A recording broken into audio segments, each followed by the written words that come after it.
Exactly. This is News and Views right here on Salam Media. And our first guest for the morning is Professor Helen Rees. We're going to be talking about the booster shots and the efficacy of these shots, who should and shouldn't be taking them, and time frames. How important are those time frames, and can we mix and match the different vaccines, that's the J&J, Pfizer, etc.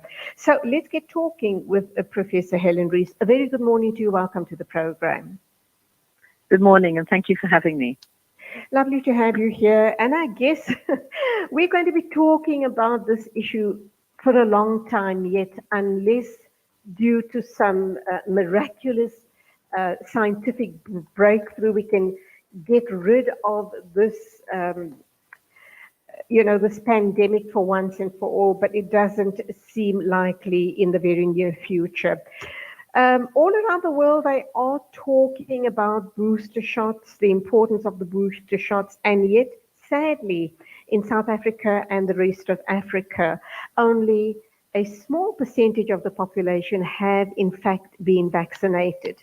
Having said that, Professor, would it make sense then to still go ahead and target that population, that group of people who've already had their 2 shots and should go for the boosters? Or should we be focusing rather on getting as many people vaccinated as possible? A very good question, and I think I'll start by saying we should be doing absolutely both. So anyone who hasn't had a vaccine, you've seen how infectious and easily transmitted the Omicron variant is. Please go and get one. It's not too late. It's never too late to have your first vaccine. So please go straight away. It's open to everybody over 18, but also the Pfizer dose is open to those who are 12 years and older as well. So that's the first message: is go out and get one if you haven't had one, and don't sort of sit back and think, oh well, perhaps this variant isn't quite as bad, and perhaps the numbers are going down in Gauteng. Or don't think that, because we don't know what's coming after this. So please go and get one. So that's the first message. The second one is, in terms of booster doses, we need to separate out 2 things. First of all, for J&J, we've now got very good evidence that a second dose of the J&J vaccine is really beneficial. It really boosts the immune response. 1 dose has been recognized worldwide and by the World Health Organization as giving reasonably good protection initially. But the problem is that protection wanes, it lessens. So we really do want to give now a second dose of the J&J. For healthcare workers, we're offering that through the Sisonke study, but soon we'll be opening up, where the aim will be to open up to everyone. One of the delays was that we were waiting to get the data for the second dose submitted to SAHPRA, which is the regulatory authority. SAHPRA received that on Friday. We're urgently reviewing that data, and we're hoping to be able to make an announcement about the second dose at the beginning of this week now. And once that's done, it asks the Department of Health to open up. So that's the second dose of J&J for anyone who's sitting out there with a single dose of J&J saying, watch that space. Everything has been put in place and in order, but we had to wait to get the data from the company, and that's being urgently reviewed. So that's the first thing about J&J. Now, for the Pfizer boost, what everyone will have read in the newspapers is that there is now good evidence that a booster dose of Pfizer is actually very good.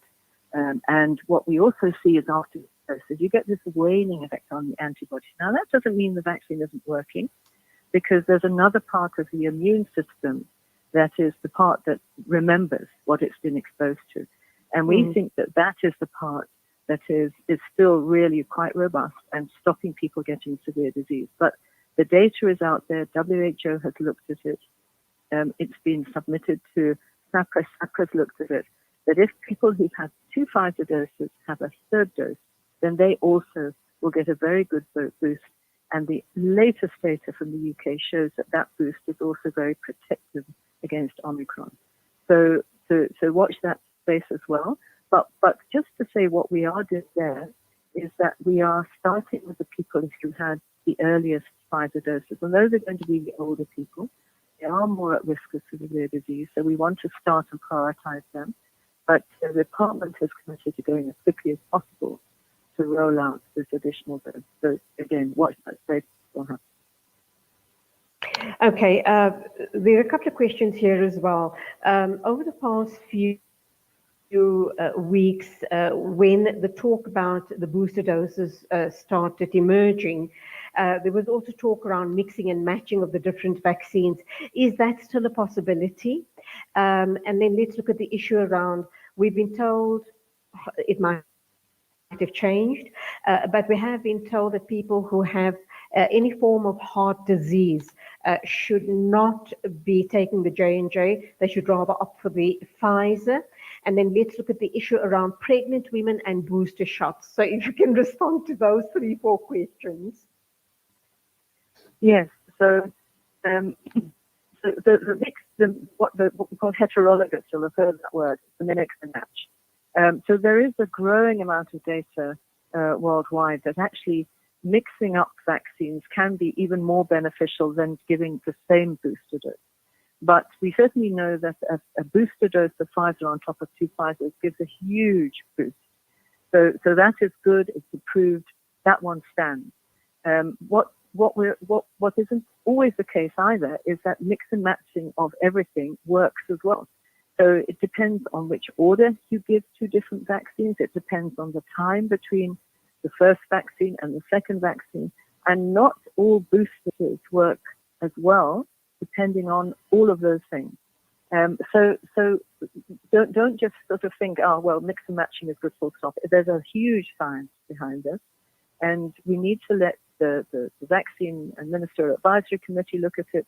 The World Health Organization is looking at it. SAHPRA will be looking at it.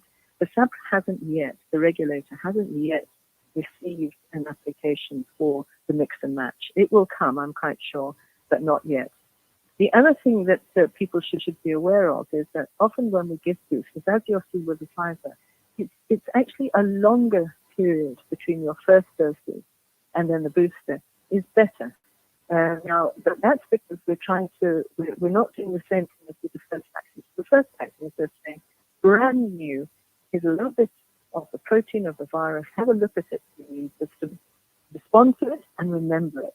What we're doing with the booster dose is we're saying, now you've remembered it, we're going to kick that memory back in. So it's a different part, different immune response that we're trying to stimulate.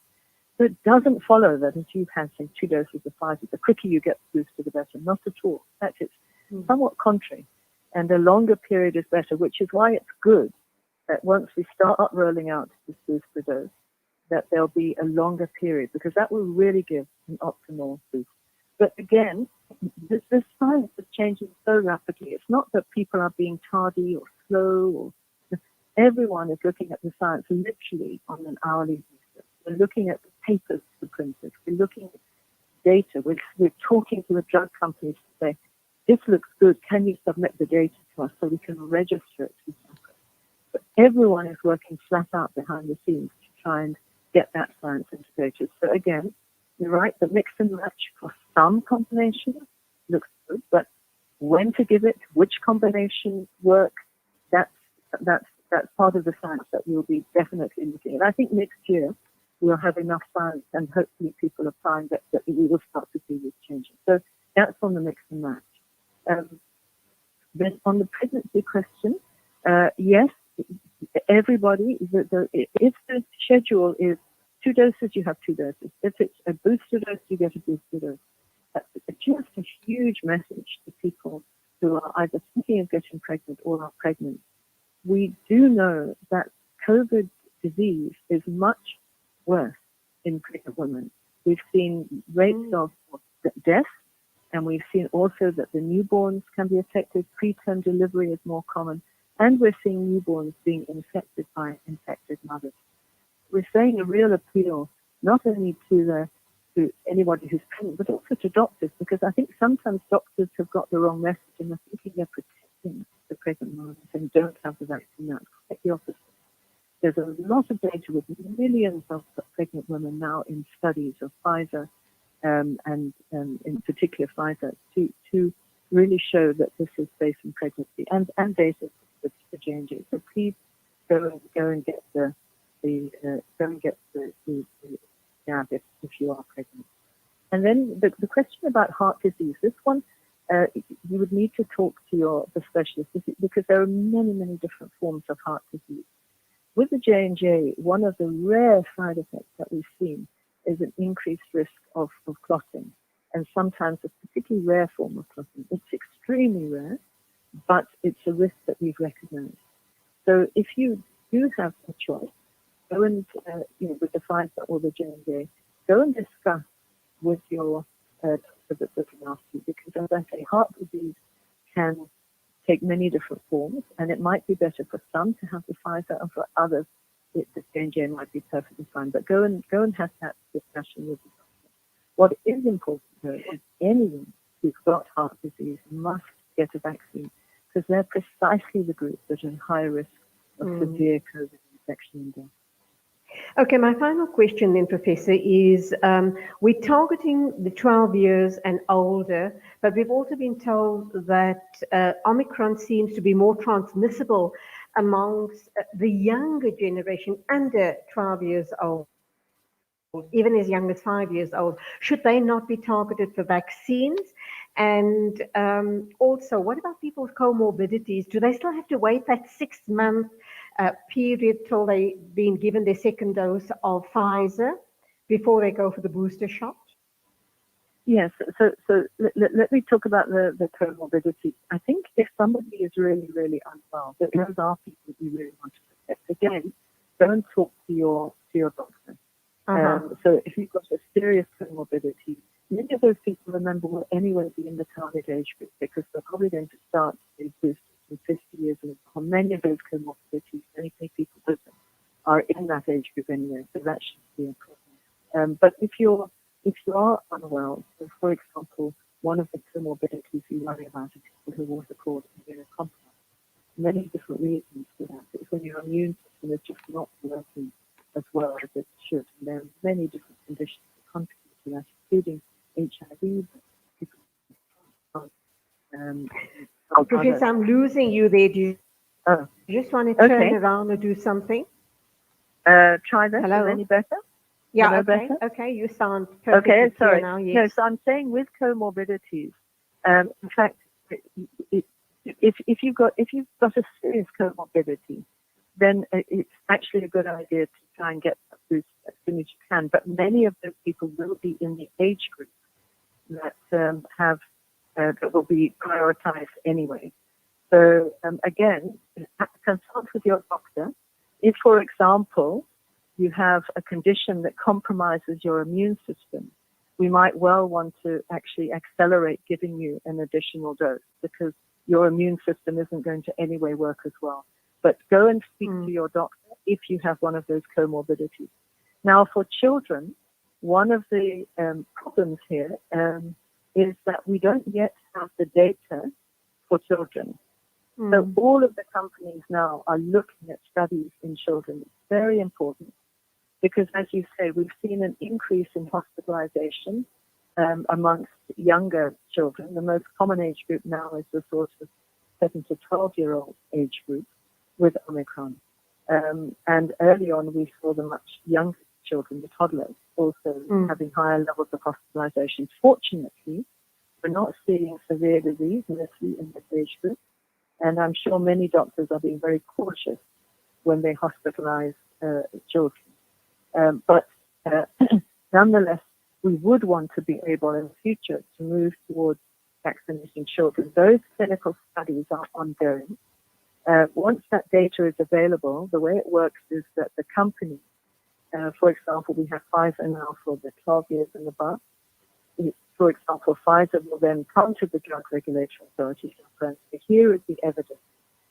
And they are looking at things like, what dose do you give? Can you reduce the dose? Is it safe in this age group? And they're also looking at the immune response and comparing it to the immune response of older young people to make sure that the dose they're giving gives the immune response that we require. So all of that work is ongoing, and they will submit that. Undoubtedly, each company which has got a vaccine will submit to the regulatory authority with data for children. So again, I think once we get into next year, perhaps towards the end of next year, that data would be available and it will have gone through all of these processes. Professor Helen Rees, thank you indeed for your valuable time and the valuable information that you've shared with us this morning on Omicron. You go well, and thank you once again. 8:37 exactly, news and views right here on Salam Media. In a minute or two, we'll be talking with David van Wyk, researcher at the Benchmark Foundation, about the role the late F.W. de Klerk has played in the democratic transition in South Africa. So stay with us.